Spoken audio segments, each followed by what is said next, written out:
দর্শক, ঈদের মধ্যে কেমন আছে ৫ নং ওয়ার্ড বিএনপির সদস্য মামুন ভাই। একটু আমরা মামুন ভাইয়ের সাথে কথা বলছি। ঢাকা মহানগর উত্তর পল্লবী থানা ৫ নং ওয়ার্ড বিএনপির সদস্য। মামুন ভাই কেমন আছেন আপনি? আলহামদুলিল্লাহ ভাই ভালো আছি। তো ঈদ ঈদ কেমন করছেন? আলহামদুলিল্লাহ ভালো। আচ্ছা, তো ঈদে বাড়ি যান নাই? না বাড়ি যাইনি। ১৭ বছর ছিলেন, পলাতক অবস্থায় ঈদ করেছেন।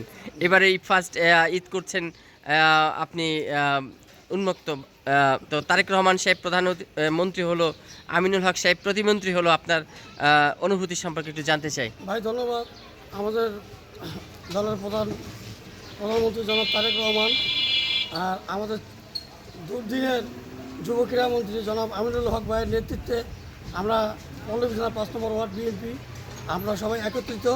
৫ নম্বর ওয়ার্ড পল্লবী থানার সাবেক সাধারণ সম্পাদক জনাব বুলবুল আহমেদ মল্লিক, আমরা সবাই মিলে একত্রিত আছি। ইনশাআল্লাহ ৫ নম্বর ওয়ার্ড বর্তমানে আমিনুল ভাইয়ের নির্দেশ করে আমরা সবাই স্বয়ংসম্পূর্ণ ইনশাআল্লাহ। আচ্ছা আচ্ছা আচ্ছা, ধন্যবাদ আপনাকে।